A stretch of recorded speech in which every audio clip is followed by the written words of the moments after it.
Okay, કયુરબેન વંચાય છે? હા, વંચાય છે. ઓકે. જય સચ્ચિદાનંદ. આદા તો ફક્ત આંખોથી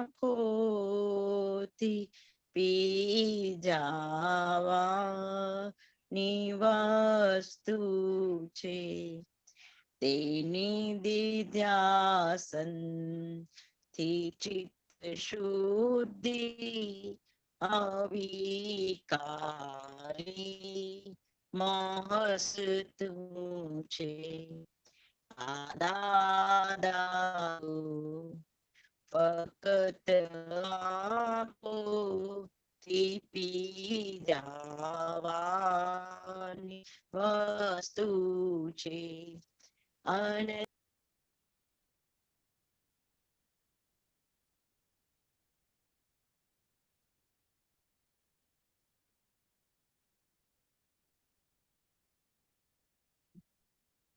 એમનું કનેક્શન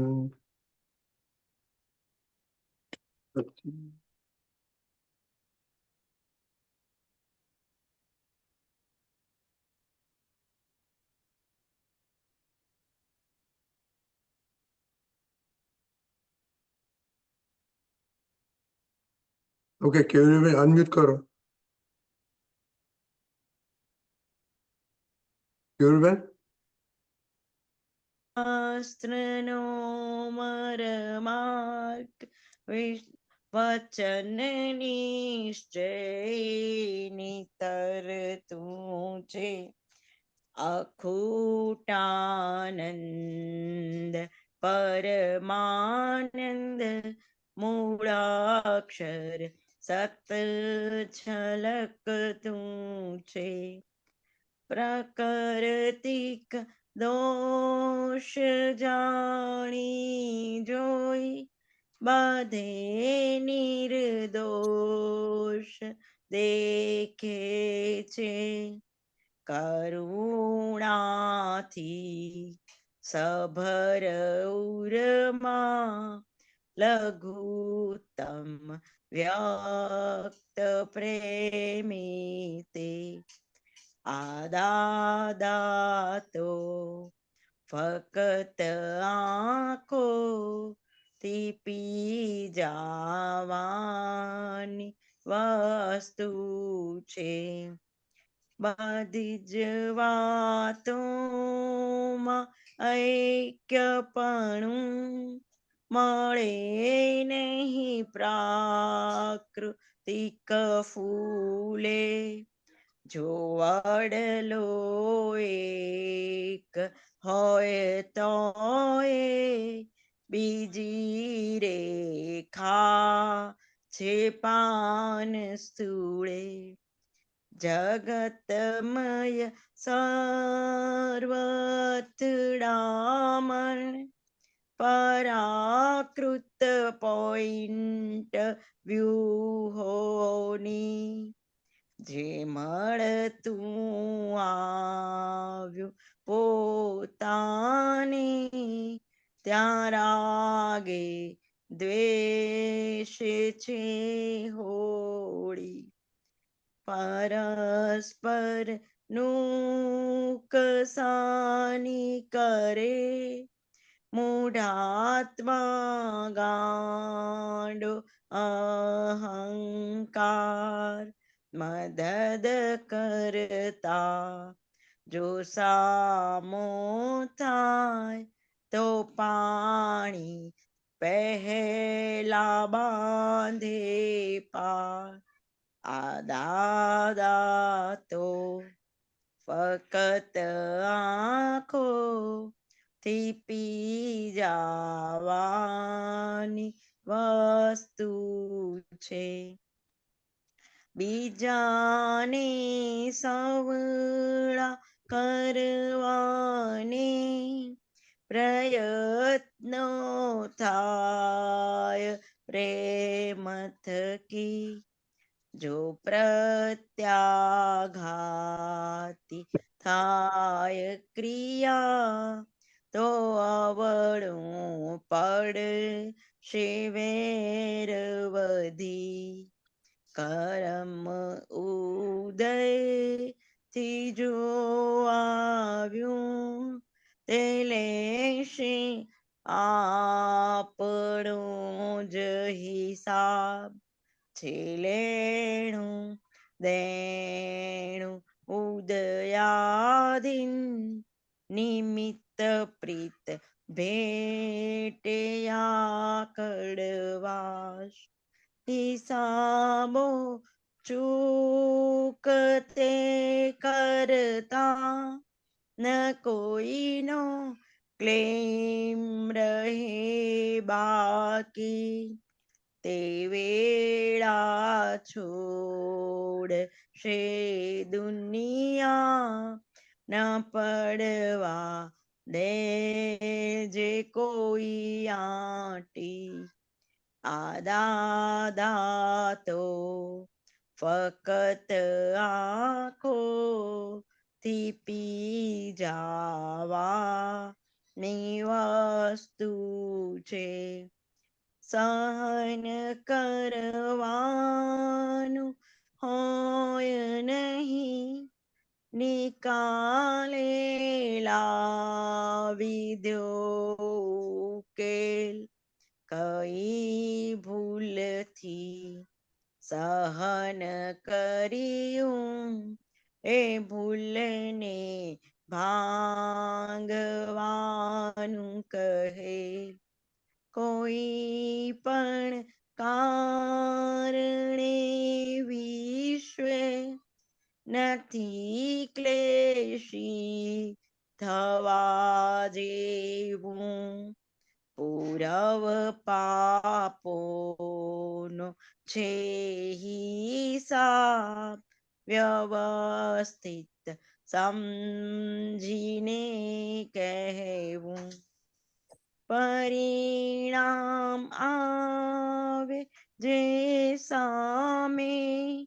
વિગતથી કરવું સ્પષ્ટીકરણ બિલીફમાં શુદ્ધ આત્મા જો અવસ્થા માત્ર નું છે મરણ આ દાદા તો ફકત આંખો થી પી જાવા ની વસ્તુ છે શિકાયત થાય નહીં મનથી કરું છે જ એડજસ્ટમેન્ટ જે ઘરથી ક્લેશ આથમ્યો ત્યાં શાંતિ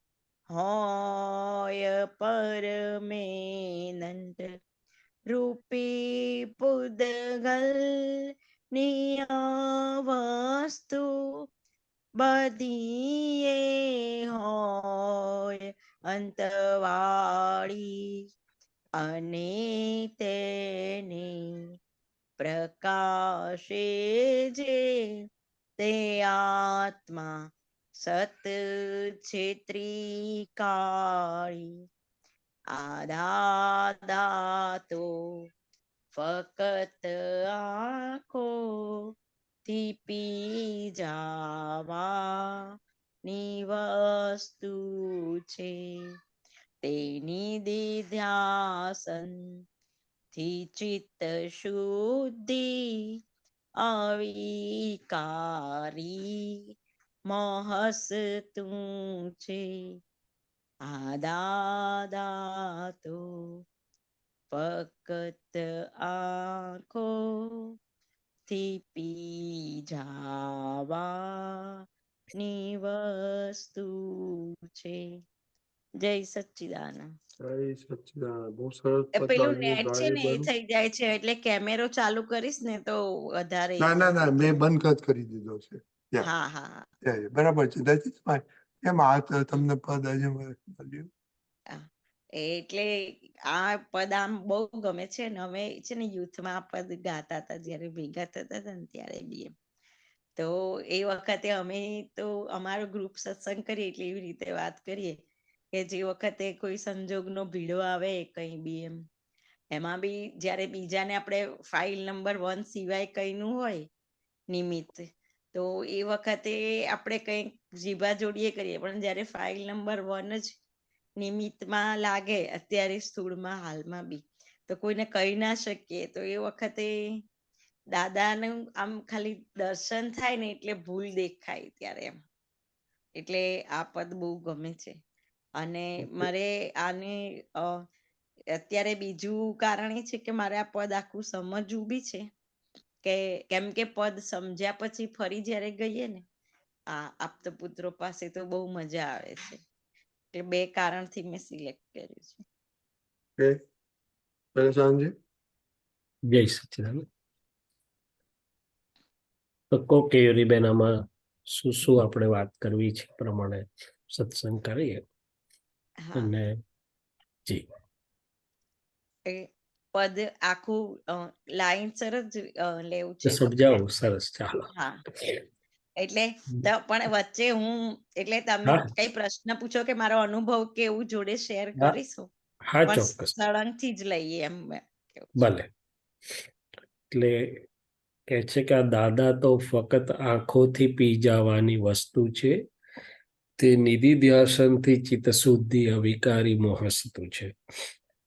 જેને દાદાના દર્શન થયા, મૂર્તામૂર્ત કહે છે જેને, જેનું ચિત્ત સંપૂર્ણ શુદ્ધ છે, એટલે કે વ્યક્ત આત્મા, જેનો વ્યક્ત પરમાત્મા સ્વરૂપે.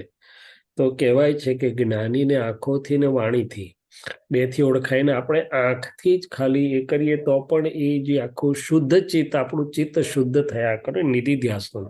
હવે નિધિ ધ્યાસનનું ખૂબ મોટું વિજ્ઞાન છે, આપણને બધાને ખબર જ છે.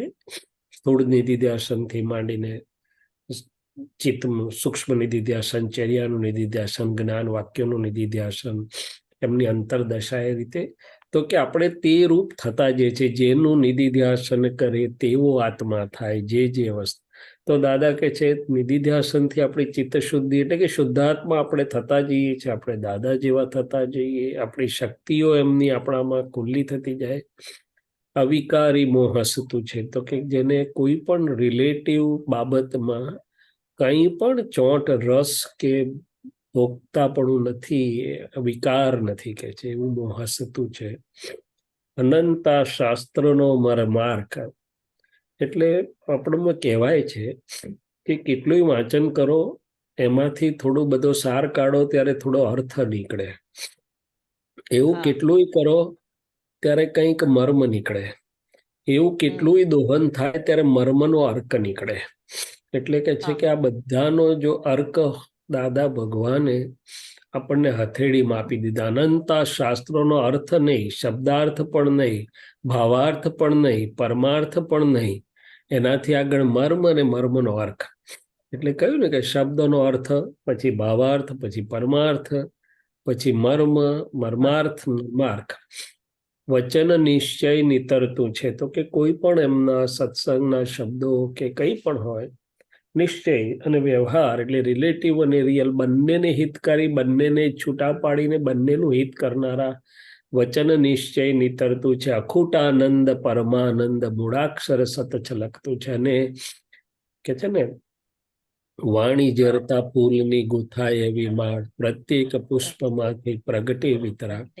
તો કે એ એમના શબ્દો હોય કે હાસ્ય હોય કે ખાલી જોયા કરવાનું હોય, પણ આખો એમાંથી અખૂટાનંદ એટલે કે પરમાનંદ, સત એટલે અવિનાશીનો આનંદ છલકતું છે. એ જ અનુભવમાં આવ્યા જ કરે એમ. પ્રકૃતિક દોષ જાણી જોઈ બધે નિર્દોષ દેખે છે, કરુણાથી સબર ઉર્મા લઘુત્તમ વ્યક્ત પ્રેમે તે. તો કે દાદાની દશાનું વર્ણન કરે છે આગળ.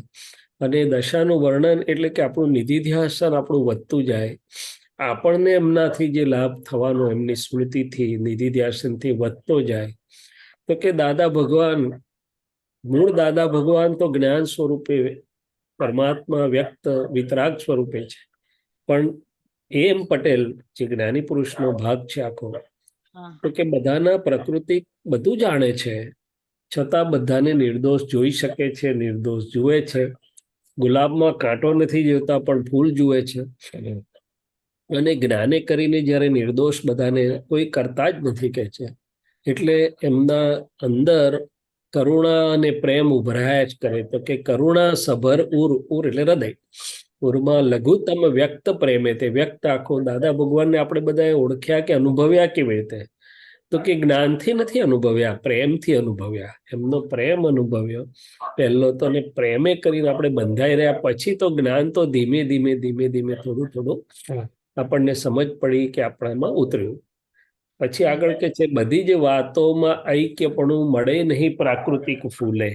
આપણને આ વિજ્ઞાનમાં, જ્ઞાનમાં, સ્થિરતામાં આગળ વધીએ તો કે શું નડે છે? તમે કીધું ને કે આપણી પ્રકૃતિ કઈ ને કઈ બીજાની પ્રકૃતિનું દેખાડે કે આમ બરોબર નહીં, આમ એટલે કે આપણા ચશ્મામાંથી આપણે બીજાની પ્રકૃતિ જોઈએ એટલે જુદી જ પડવાની છે. એટલે કે છે બધી વાતોમાં ઐક્યપણું મળે નહીં પ્રાકૃતિક ફૂલે. મારી તમારી 5 વાત મળતી આવતી હોય પણ છઠ્ઠીમાં જુદું પડવાનું જ છે. એમ કેમ? તો કે એક જ વળલો હોય તો એના પાનમાં જુદી જુદી લાઈનો, રેસાઓ હોય છે, એમ કે છે. તેવી રીતે આ વ્યવહાર સત્ય છે કે કોઈ પણ બધી પ્રકૃતિમાં ઐક્યપણું, રિલેટિવ ઐક્યપણું હોય નહીં. અને એ નહીં સમજાવવાથી જગતમાં સર્વ અથડામણ પ્રાકૃતિક પોઈન્ટ વિહોણી, એટલે કે પ્રકૃતિના વ્યૂ પોઈન્ટોની જ આ બધી અથડામણ છે. જ્યાં મળતું આવે ત્યાં રાગ થાય અને ના મળતું આવે ત્યાં દ્વેષ થાય. પરસ્પર નુકસાની કરે મૂઢાત્મા ગાંડો અહંકાર, મદદ કરતા જો સામો થાય તો પાણી પહેલા બાંધે પાળ. એટલે આ બધાને કારણે આ મશીનરી પોતાને સમજાતી નથી, ત્યારે એ બધું પકડીને અહંકાર એટલે મૂઢાત્મ એટલે કે અજ્ઞાન દશાવાળો જે અહંકાર, હું જ શૈલેષ, હું જ કરું, હું જ સારો, બીજા બધા ભૂલવાળા, તો એ ગાંડો અહંકાર આ પરસ્પર પોતાને પહેલું નુકસાન કરે છે અને પછી બીજાને પણ નુકસાન કરે છે. અજ્ઞાન માત્ર સ્વપરને અહિતકારી નુકસાન કરતા છે. એટલે કે છે પાણી પહેલા પાળ બાંધજો. બીજાને સવડા કરવાના પ્રયત્નો થાય પ્રેમ થકી. આપણને બધાને એમ થાય છે કે મારા નિયર અને ડિયર છે, મારા ઘરવાળા છે, મારા હસબન્ડ છે, મારા દીકરાઓ છે, મારી દીકરીઓ છે, તો એને તો મારે સવડા સારા કરવા જોઈએ, સુધારવા જોઈએ.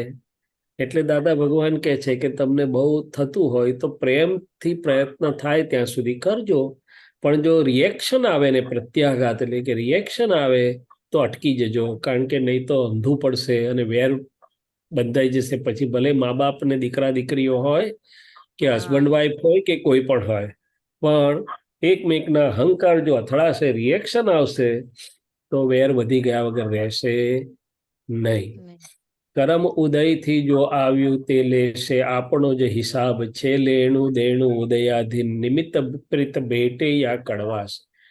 એટલે આ આખો વિતરાગ માર્ગનો અને કુદરત, આપણું જીવન ને કુદરતને કુદરતી નિયમના નો જો સાર હોય તો દાદા ભગવાનની સાથે અમે મળ્યા 77 નવેમ્બરમાં અને 78 કે 79માં રાજસ્થાનની યાત્રાએ જવાનું હતું, એમાં જોડાયેલા. તો એક મહારાજ સાહેબને દાદા ભગવાનને જ્ઞાન વિધિનો કે કોઈ સ્કોપ નતો, અને મહારાજ સાહેબને દાદા ભગવાને 2 જ વાક્ય આપેલા. એક કે જે કોઈ પણ આપણે ભેગું થાય છે નિમિત્ત માત્ર છે અને આપણો જ હિસાબ છે, અને બીજું કે મારા અંદર પણ જે કંઈ થાય છે ઉદય કર્મ કરાવી રહ્યું છે, હું તો નિમિત્ત માત્ર છું. આટલા જ 2 જ વાક્યો યાદ રાખીને જાગૃતિ રાખશો તો કે મોક્ષના દરવાજા સુધી પહોંચી જશો. એટલે આખા આપણે પ્રકૃતિનો સામાન્ય સ્વભાવ એવો છે કે જે નિમિત્ત આવે ને બચકું ભર્યા વગર રહે નહીં. ક્યાં તો ઇનામ આપે ને ક્યાં તો બચકું ભરે. એટલે કે કડવું મીઠું નિમિત્તને આધીન એને પ્રીત એટલે કે પ્રેમ ઉભરાય કે કડવાશ થાય. પણ ખરું પૂછો તો નિમિત્ત તો કુદરતનો પોસ્ટમેન છે. આપણા જ અણુ પરમાણુના ઉદયો પ્રમાણે કુદરત આપણને નિમિત્ત ભેગું કરી આપે છે. એટલું જ જો સમજાઈ જાય આપણને કે આ નિમિત્ત તો કુદરતનો પોસ્ટમેન છે, આ મારો જ હિસાબ અત્યારે ઉદયમાં આવ્યો છે, એ પ્રેમ વાળો હોય કે કડવાશ વાળો હોય, તો હા આખું જ વ્યવહાર વિજ્ઞાન પરિણમી જાય. આત્મા તો આત્મા જ છે, પણ વ્યવહાર હમ, પરિણમી જાય. એટલે દાદાએ કહ્યું ને કે નિમિત્તને બચકું ના ભરતા, હિસાબો ચૂકતે કરતા ન કોઈનો ક્લેમ રહે બાકી, તે વેળા છોડશા દુનિયા ન પડવા દેજે કોઈ આંટી. કોઈ હવે આંટી. હિસાબો ચૂકતે કરવાનું સ્થૂળ તો આપણે બધા જાણીએ છે કે ચાલો ભાઈ કોઈ હા જોડે ઝઘડો ના કરો ને જોઈતું આપી દો, પણ સૂક્ષ્મ ભાગ જે છે હિસાબો ચૂકતે કરવાનો, એ કયો ભાગ છે? તો કે મને અંદર નોંધમાં ના રે, મારા ચિત્તમાં ના રે, મારા હૃદયમાં એનું કઈ અંશ ના રે, એટલે કે હમણે આમ કર્યું એવું કઈ રહે નહીં, અને પ્રેમ વાળું રહ્યા કરે હૃદય, ત્યારે આપણે સમજી જવું કે હવે આપણો હિસાબ ચૂકતે થયો એમની જોડે. જ્યાં સુધી સ્મૃતિમાં હશે, ચિત્તમાં હશે, ચોટમાં હશે, નોંધમાં હશે, ત્યાં હા સુધી હિસાબ ચૂકવાતો નથી. સહન કરવાનું હોય નહીં, નિકાલે લાવી દો કે. હવે સહન કરવું એટલે અણસમજણ. સહન ક્યારે કરે માણસ? તો કે અણસમજણથી એને લાગે કે પેલા એ કર્યું પણ હવે હું ચલાવી લઉં છું. ખરેખર હા સહન કરવાનું ટકતું નથી. એટલે દાદાએ શું કીધું? સહન કરવાનું ના શીખતા સોલ્યુશન કરવાનું શીખજો. અને સોલ્યુશન બહાર તો ઠીક છે, પણ અંદર ફાઇલ હમ એકની જે સોલ્યુશન જ્ઞાને કરીને થવું જોઈએ સમાધાન, એને તો પછી એને સહન કરવાનું રહેતું નથી. એને નિકાલ એટલે કે ઉકેલ આવી જાય છે. કોઈ પણ કારણે વિશ્વે નથી ક્લેશી થવા જેવું, પૂર્વ પાપોનો છે હિસાબ વ્યવસ્થિત સમજીને કેવું. હવે ઉપર જે આવ્યું, કઈ ભૂલથી સહન કર્યું, એ ભૂલને ભાંગવાનું કહેલ. તો આપણે ભોગવેની ભૂલ સંયોગથી સમજીએ છીએ, પણ ખરેખર ભોગવટો અણસમજણનો છે. ખરેખર ભોગવટો પ્રકૃતિની જૂની માન્યતાઓનો છે, જૂની બિલીફોનો છે, જૂની હજી આપણી જે પકડો, આગ્રહો છે, એ બધાનો છે. એ ભૂલ જો ભાંગે અને ખરેખર એનાથી આગળ જો જવામાં આવે, તો દાદા કહે છે ને કે સૂક્ષ્મ ભૂલો જે છે, લોભની ભૂલો છે, સૂક્ષ્મ લોભ છે, સૂક્ષ્મ માન છે, સૂક્ષ્મ મમતા છે, સૂક્ષ્મ મારાપણું છે, એ બધી જે ભૂલો છે એ ખરેખર માર ખવડાવે છે. તો એ ભૂલો જેમ ભાંગતી જાય, તો આ જગતમાં કોઈ આપણને સહન કરવાનું આપી શકે એવું છે નહીં. કોઈ પણ કારણે વિશ્વે નથી ક્લેશી થવા જેવું, પૂર્વ પાપોનો છે હિસાબ વ્યવસ્થિત સમજીને કેવું. તો કે છે કે આ વિજ્ઞાન જેમ જેમ પચન થતું જાય, સમજાતું તો બરોબર, પણ પચન થતું જાય તો કોઈ પણ સંયોગોમાં, નિમિત્તોમાં કે કારણોમાં અંદર ક્લેશ કે અસમાધાન ના ઉત્પન્ન થાય. અંદર અસમાધાન રહેવું એ પણ એક ક્લેશ જ છે. અને બધા જ શાસ્ત્રો એક અવાજે કહ્યું કે ચિત્તમાંથી ક્લેશ શમી જવો એ જ મોટામાં મોટો ધર્મ છે. ધર્મ છે. હવે અહીંયા કવિરાજ કે છે પૂર્વ પાપોનો છે હિસાબ વ્યવસ્થિત સમજીને કહેવું. પણ આગળ વધીએ ત્યારે પાપ શબ્દ પણ ભારરૂપ છે. આપણે તો હમ પૂર્વ સંયોગોનો છે હિસાબ, એમ ફાઇલ એકને જે હિસાબ છે પૂર્વના સંયોગો માત્રનો છે. અને એમાં આપણને કડવું મીઠું નથી, દ્વંદ્વય નથી. એટલે કે છે ને કે જગતને લાગે જે પ્રતિકૂળ, અમોને તે જ અનુકૂળ છે. ઊંધા ચત્તાનું શુદ્ધ દર્શન ખપાવી સિદ્ધ મૂળ છે. અને પછી એમાં જ આગળ કહે છે કે અનુકૂળ પ્રતિકૂળના ભેદ જ મટી ગયા છે અમારે. એમ પરિણામ હમ આવે જે સામે વિગતથી કરવું સ્પષ્ટીકરણ, બિલીફમાં શુદ્ધ આત્મા જો અવસ્થાનું છે મરણ. એમ એટલે કે અવસ્થાઓમાં આખું જગત, અને હજી આપણે મહાત્માઓ પણ ભલે અવસ્થાથી એટલે કે રિલેટિવ સ્થૂળતમથી સૂક્ષ્મતમ સુધીની જે હેપનિંગ્સ કે અવસ્થા છે એમાંથી મુક્ત થયા જ છીએ, એમાં જ્ઞાતા દ્રષ્ટા થયા, પણ હજી એમાં આપણે ભૂલ ખાઈએ છીએ. એનો ભોગવટો આપણને આ લાગે છે. આમ કેમ એવું લાગે છે? તો કે અવસ્થામાં હજી ફસાવાય છે. હવે જો શુદ્ધાત્મામાં રહ્યા તો અવસ્થાઓ તો આવે છે ને જાય છે. સંયોગ માત્ર વિયોગી સ્વભાવના છે કે છે. અને હા શિકાયત થાય નહીં મનથી ખરું એ જ એડજસ્ટમેન્ટ, જે ઘરથી ક્લેશ આ થમ્યો.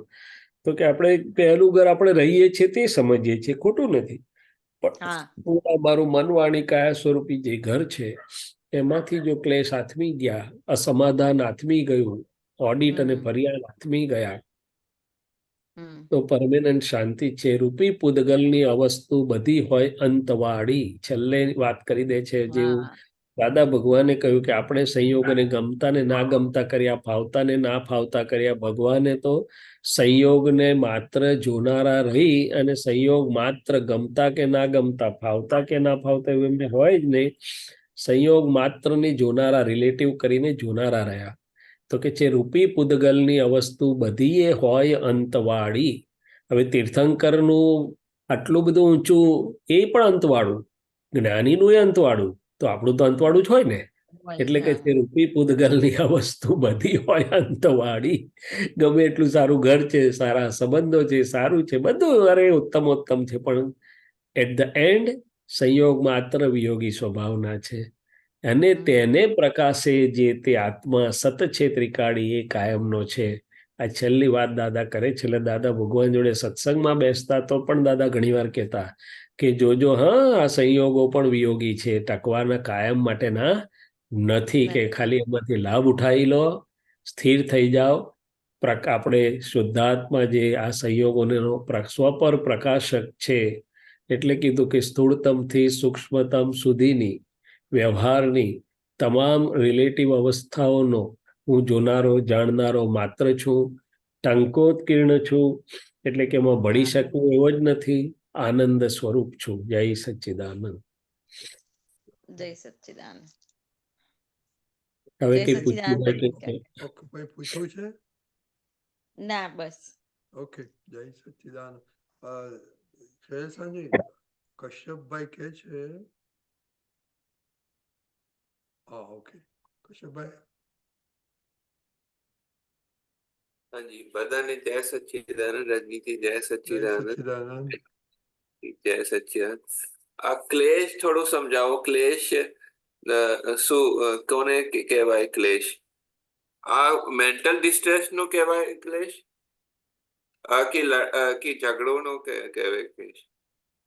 ઝઘડો તો બહુ મોટું સ્વરૂપ છે ક્લેશનું. ક્લેશ એટલે આપણા ચિત્તમાં અંદર જે છે અશાંતિ રહેવી, અસમાધાન રહેવું, ડિસ્ટર્બન્સ રહેવું, આપણે અંદરથી અનઇઝીનેસ જેને કહેવામાં આવે છે, એ મોટા મોટો ક્લેશ છે. શું છે? આણે મને આમ કેમ કર્યું, આણે મારું સાંભળ્યું કેમ નહીં, આ કાયમ કેમ આવું જ કરે છે, અથવા તો આપણને મારી જોડે જ આવું કેમ, અથવા તો કંઈ પણ કારણ વગર પણ અંદર આપણને ઘણીવાર ઊંચા નીચું રહ્યા કરે, ક્લેશ રહ્યા કરે. ક્લેશ એટલે ચિત્તમાં સમાધિ નહીં તે. તો ઘરમાં ક્લેશ કેવી રીતે થાય છે? આપણી અંદર ક્લેશ હોય છે, માટે આપણે જ્યાં જઈએ તે ઘરમાં ક્લેશ થાય છે. આપણી અંદર જો ક્લેશ ના હોય તો ગમે તેવા વાતાવરણમાં પણ આપણને બીજાથી ના થાય ક્લેશ, અને આપણાથી બીજાને ના થાય ક્લેશ. બહારનું ઘર એ સેકન્ડરી છે, અંદરનું આપણું પોતાનું અંદરનું મનવાણી કાયાનું ઘર એ પ્રાઇમરી છે. આપ જોજો કે આપને જ્યારે અંદર ક્લેશ નહીં હોય, બિલકુલ સમાધિ હશે, ત્યારે બહાર ગમે તેટલું ક્લેશ વાળું હોય તો પણ તમને ક્લેશ નહીં થાય, અને તમારી હાજરીથી પણ બહાર કોઈને ક્લેશ નહીં થાય. આજના સત્સંગ, આજના એક પોસ્ટર પણ આવ્યા છે, ગાલો બાંધે તોય ના થાય મારો ક્લેશ ના થાય. તો ગાલો કોઈ બાંધે તો ક્લેશ ના થાય, એ કેવી રીતે થાય? અરે કેમ ના થાય? આપણું જ્ઞાન એ જ કામ કરી રહ્યું છે. આપણા બધા ઘણા મહાત્માઓનો અનુભવ છે કે ગમે તેવું કરે પણ અંદર બિલકુલ ઉલટાનો આનંદથી જોયા કરે કે ઓહો શૈલેષભાઈ, જો તમારો હિસાબને જોઈએ ને ટેપ રેકર્ડ કેવી વાગે છે, આજ તો મજા પડી ગઈ, બોનસ લાગ્યું, ઇનામ લાગ્યું આજ તો, ચાલો. એટલે બહુ બધા મહાત્માઓને અનુભવ છે કે ગાળો ભાંડે કે અપમાન કરે કે અનફેવરેબલ બિહેવ કરે ત્યારે બિલકુલ ક્લેશ થતો નથી. અંદર જ્ઞાન હાજર થઈ જાય છે. શું થાય છે? मतलब कि अंदर वो मुझवन को बोलते हैं, जो अप एंड डाउन होता है उसको क्लेश बोलते हैं। जो अंदर जो चलता है मेंटल विचारों में, नहीं, अप डाउन तो अलग विचारों का होता है, विचार वो की बात नहीं है। विचार मन तो में सब मन में होता है ना, वो जो है नहीं, क्लेश। क्लेश विचारों के लेवल, विचार अपनी जगह पे है। क्लेश तो अंदर अंतस्करण को, फाइल एक को हम समाधान नहीं दे पाते हैं। फाइल एक इज नॉट रिजॉल्व कि मेरे साथ ऐसा क्यों हुआ, ये क्यों मेरी सुनते नहीं, मैं हमेशा अच्छा करता हूँ तो ही मेरे साथ मेरे संयोग कब खत्म होंगे, ये क्या होगा वो क्या होगा, जो भी कुछ है अवस्थाओं के साथ, हैपनिंग्स के साथ अंदर जो उसका तालमेल नहीं है, लैक ऑफ हार्मनी है, या तो कन्फ्लिक्ट है, आगे बढ़ते हैं तो कन्फ्लिक्ट होता है, क्लैशिश होता है, तो ये एक क्लेश तो हर एक अपनी अपनी रीत से समझ सकते हैं, क्या समझ सकते हैं। गुचवन, जिसको गुचवन बोलते हैं, वही वही क्लेश है जो है, नहीं, मतलब गूंचवण गूंचवण भी सी हर एक शब्द अपने अपना अर्थ रखता है। गूंचवण क्या है कि कोई परिस्थिति में मुझे समझ नहीं आती है कि मैं ये करूं कि ये करूं, कि यहाँ जाऊं कि वहां जाऊं, उसको गूंचवण बोलते हैं। क्लेश कुछ अलग चीज है। क्लेश गूंचवण से कोई बार क्लेश हो सकता है, मगर क्लेश अलग चीज है। क्लेश तो उसको परिस्थिति का स्वीकार नहीं होता है, उसके सामने उसका आंतरिक झगड़ा चल रहा है, या आंतरिक या उपद्रव चल रहा है, कुछ भी शब्द यूज करो आप, अच्छा, आंतरिक मगर वो तो झगड़ा। अपनी, हाँ, वो अपनी अपनी भाषा में सब समझ समझ सकते हैं। कई बार नहीं होता है कि आप तो पुत्र क्यों सुनते नहीं है यार, हमारा प्रश्नों का ठीक ढंग से जवाब ही नहीं देते और ठीक ढंग से रहते भी नहीं है, ये दादा के आप तो पुत्र है कि क्या है। तो ये सब जो अंदर चलता है धमाका, ये सब हाँ, क्लेश उत्पन्न करवा सकता है। अच्छा, समझ गया। ठीक है, ठीक है, ठीक है, ये मेरा पद के लिए गायन था, क्लेश मैंने क्लेश का बहुत सूक्ष्म अर्थ करो तो आंतरिक समाधि का अभाव, हम्म, चित्त समाधि में नहीं है, हम्म, उसका नाम क्लेश। समाधि का अभाव, परमानंद का अभाव। ठीक है। मेरा एक और भी एक डाउट है, वो अगर टाइम होगा तो मैं पूछूंगा ना। हाँ बोलो बोलो। हाँ, वो पूछना, जैसे ये जैसे मैंने पढ़ा था कि दादाजी जैसे कोई ब्रश करते थे तो कोई मंत्र वगैरह बोलते थे, तो क्या मतलब वो, मतलब दादाजी के लिए सूटेबल था, तो क्या महात्मा को ऐसे कर सकते हैं कि नहीं कर सकते हैं, ये मैं पूछना चाहे, क्या उनको बैठ के करना वो अच्छा रहता है, कि अगर अगर अगर जो है उसमें वैसे करना अच्छा रहता है या नहीं रहता है, ये मैं पूछना समझ चाहता में नहीं आया, क्या क्या एग्जैक्टली पूछना चाहते हैं आप, मुझे वापस हूँ। बताएंगे हाँ, शॉर्ट।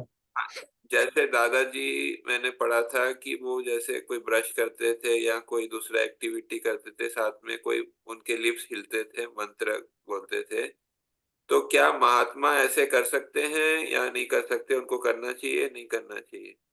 देखो, मेरी तो सीधी सादी समझ है, पहले महात्माओं को जो बोला है वो करना चाहिए।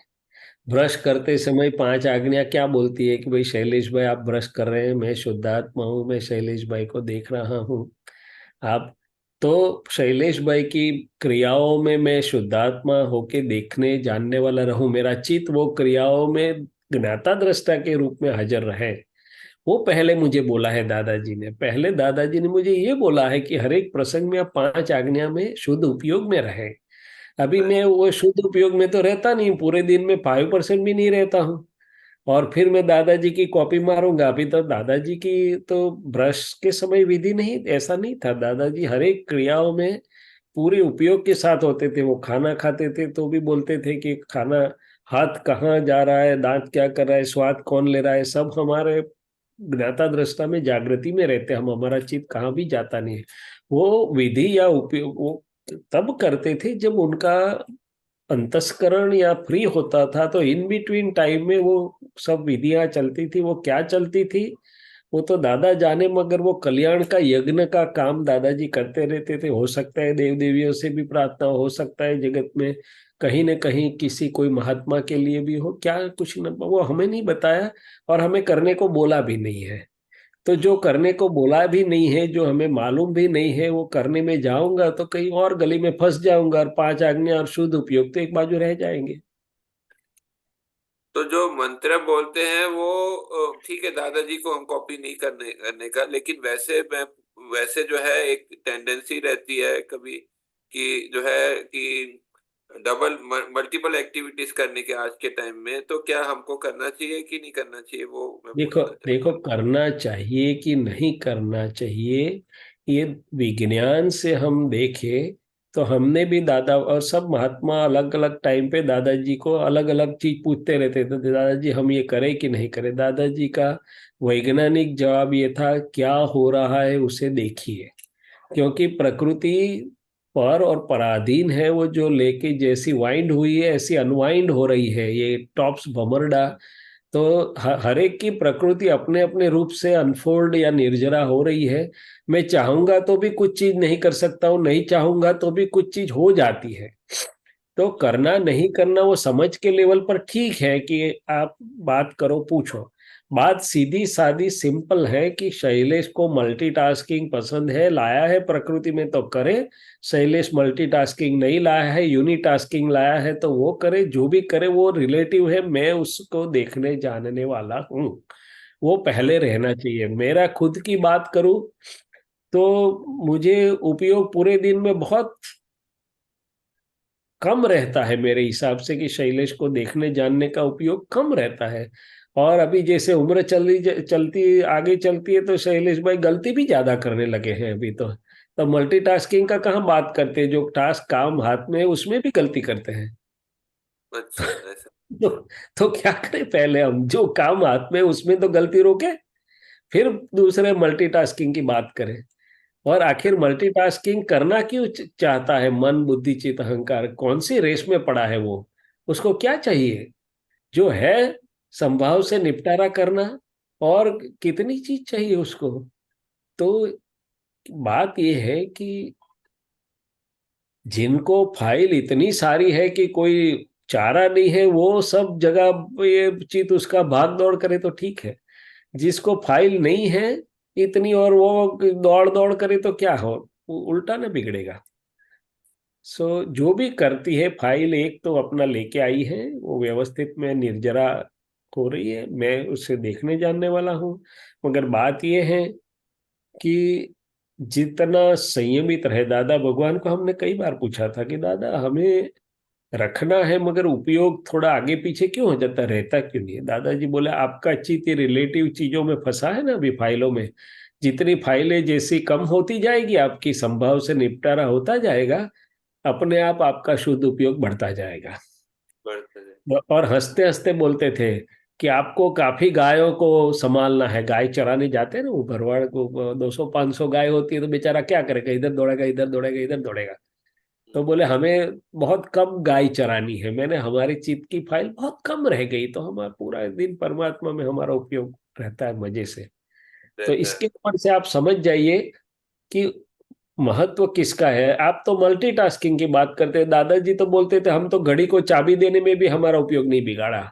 वो तो कोई देने वाला मिल जाएगा, हमें कहाँ घड़ी की जरूरत है, घड़ी तो हमारे अंदर ही है। और फोन नहीं लेते थे कभी भी दादाजी, बहुत हो गया तो ही लेते थे, तो नीरू माँ को बोलते थे आप फोन लो और जवाब दे दो। तो दादाजी तो मल्टीटास्किंग की कहाँ बात करते हो, आपको कहीं पर भी उनको उपयोग बिगड़े नहीं, ऐसे तरीके से उन्होंने जीवन जिया। सही है। तो आवश्यक है तो ठीक है, अनावश्यक जितनी भी चीज है तो वो तो मैं भी कर रहा हूँ नुकसान, मैं खुला बोलता हूँ। फ्री हो गया तो वो फोन खोला था, खला खत्म हो गया। मगर वो मुझे ही अहित कर रही है वो चीज, वो शुद्ध उपयोग को खा रही है, मेरी शक्ति को खा रही है वो चीज। सो क्या करना चाहिए क्या नहीं करना चाहिए रिलेटिव में, वो हमारा विज्ञान नहीं है। क्या होना चाहिए, क्या हो रहा है उसे देखने वाला विज्ञान है। और समझ से हम हमारे अंदर फिर फोन जो, फोन से शुद्ध उपयोग का नुकसान होता है, आप ऐसे बोला आपने। हाँ जरूर से होता है, बहुत होता है। हम्म, अच्छा। आज के समय में सबसे ज्यादा उपयोग का नुकसान यदि होता है तो स्मार्टफोन से हो रहा है। मेरे लिए बोल रहा हूँ, आपके लिए मुझे मालूम नहीं। नहीं तो वो तो सबके लिए है ना। नहीं मैं ऐसा नहीं बोल सकता हूँ मैं। वो सबको अपना अपना हिसाब अपने अपने ढंग से देखना है। अच्छा ठीक, समझ गया। ठीक, जय धन्यवाद। जय सच्चिदानंद।